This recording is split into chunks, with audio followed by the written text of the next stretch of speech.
Okay, this is taking way too long today. I don't know why.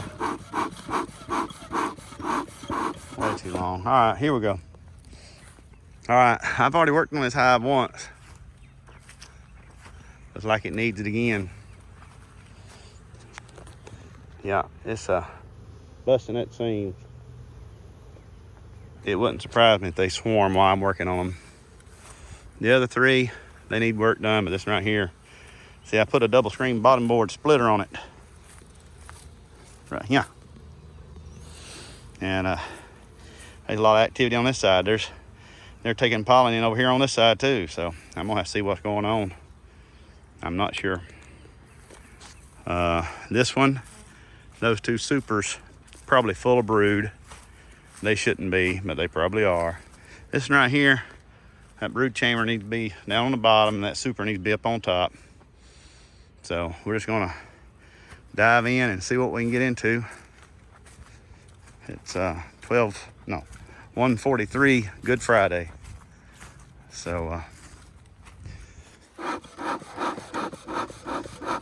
I find anything really interesting, I'll check back in with you.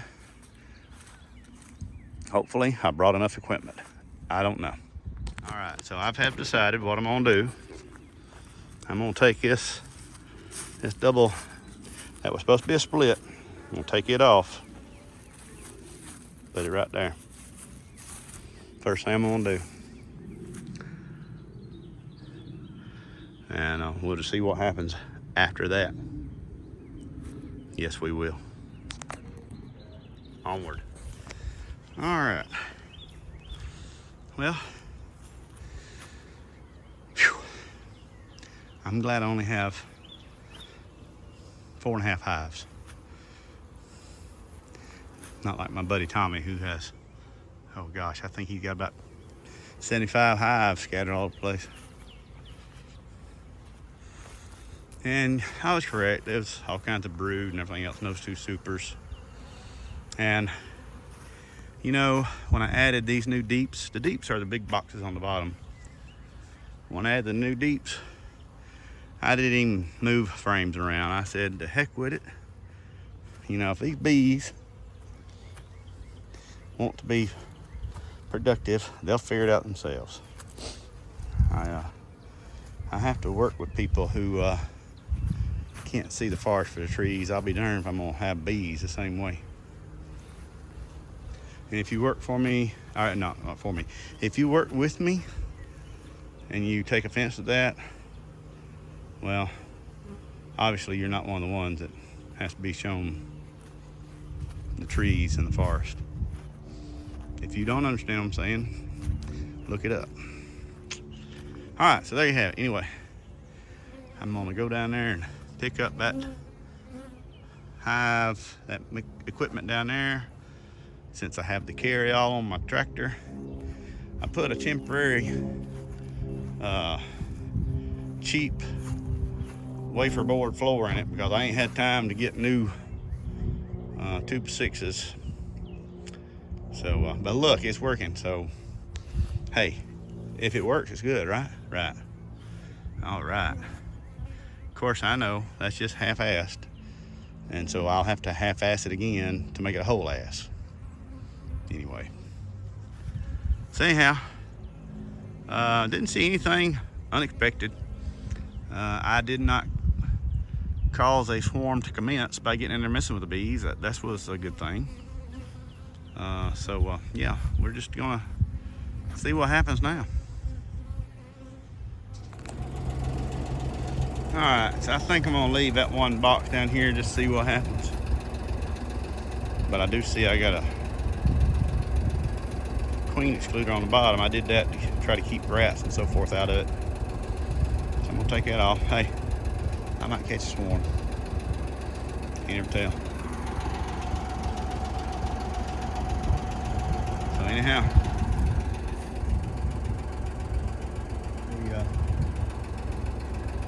we're gonna go further. Onward, as that guy says, onward. Now these bees right here, for whatever reason, chewed through the brood chamber box last fall. And that's the entrance they're using. There's a regular entrance on the other side.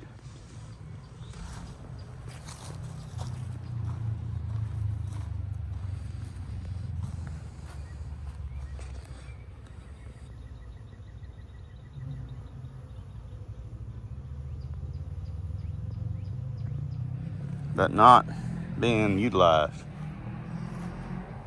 So tonight, after it is the dark, I'm gonna come out here with some duct tape, seal that hole off right there. Make them girls use that front entrance like everybody else. My Lord, you'd think they think they're special.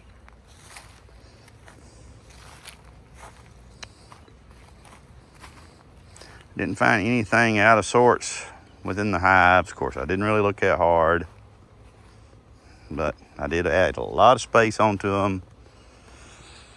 And I know you're gonna say, well, where's the one that was right there? Well, I had to put it back over here because all the foragers was going here. And so I'm gonna have to do the Jedi mind trick either this evening or early in the morning when it's cool, and move this hive to a new location and get them get this monstrosity of a hive. That thing's 6 foot tall. It's as tall as I am. Well, it's almost as tall as I am. I'm almost 6 foot tall. So we're just gonna round everything up 6 foot. So there's that. Okay, there's where I put the duct tape. And I come back here. Now, I had that piece of plywood up here in the front.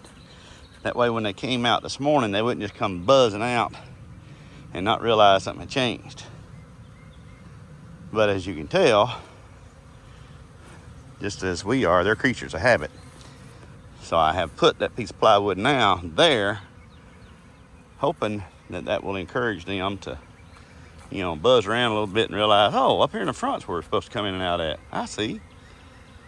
So, I mean, I left that thing up there till 12:15 right now when I took it off. And I mean, there was a bunch of them back here on the back before I put that board up there, but I'm blocking their flight path. They can't go in where they were. So that flight path has been obstructed.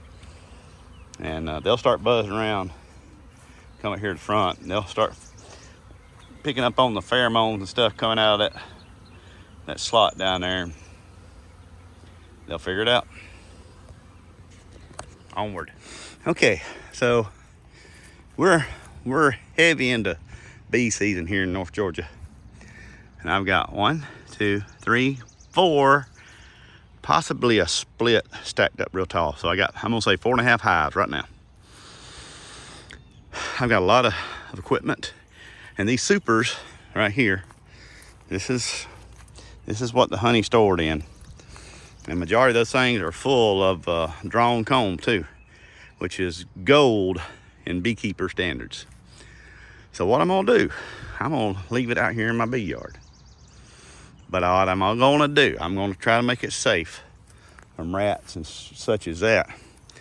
I've laid down these queen excluders on this little frame base, hive base, whatever you gonna call it. And I'm gonna stack my equipment on there.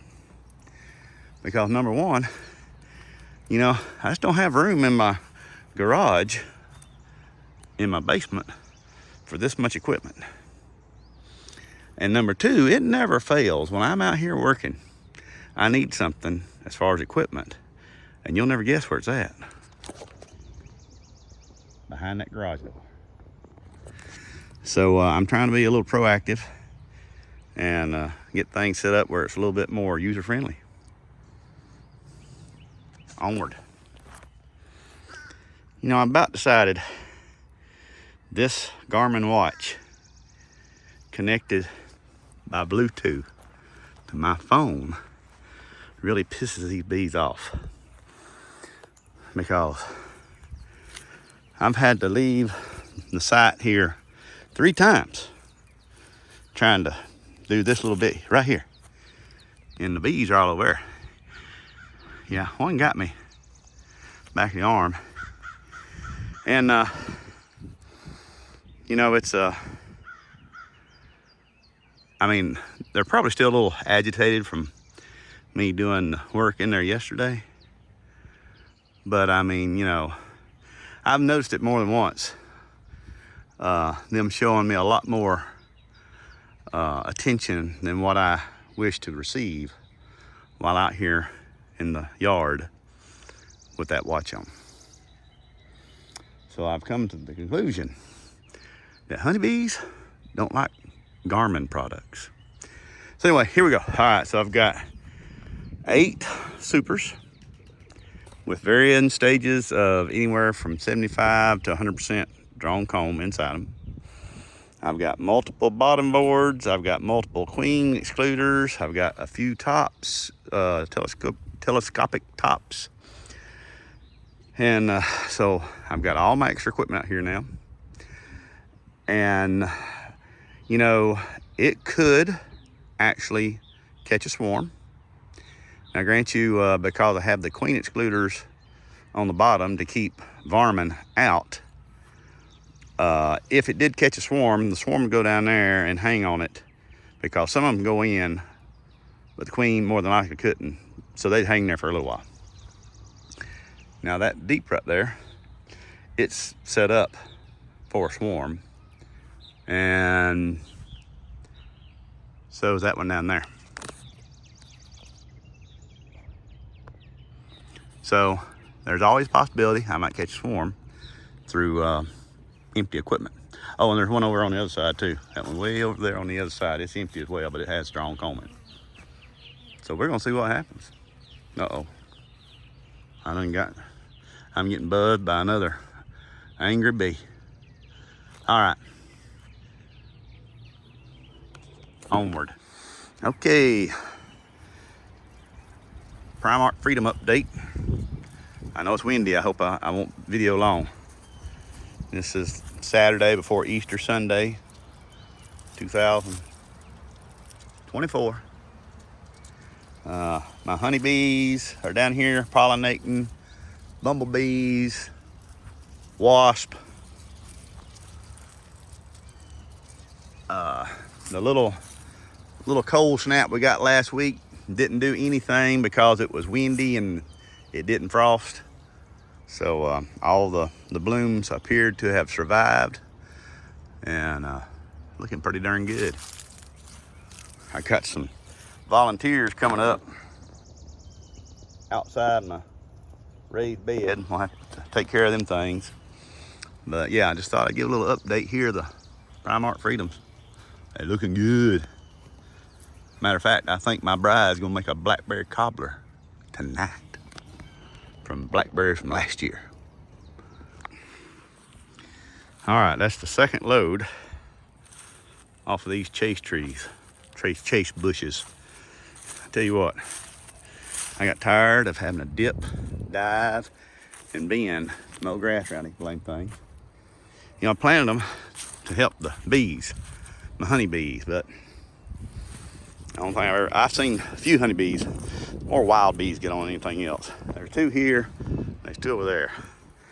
And all of them look like this now, all 4 of them. So I'm tired of messing with them. Now I gotta get out here and clean up around them, but anyway. All right, so, Benicio, Dunno. I'm tired. Been out here all day long working. Doing this, that, or the other. So hey, the weekend's over. We got church tomorrow, it's Easter Sunday. We're going to church, not just because it's Easter Sunday. Not just because of that, but because it's Sunday, we go to church. So, hope y'all have enjoyed our little adventure here on the farm this weekend. Give me a like, I would really appreciate that. Thank you very much. Jeff Eubanks, happy Easter. He is risen.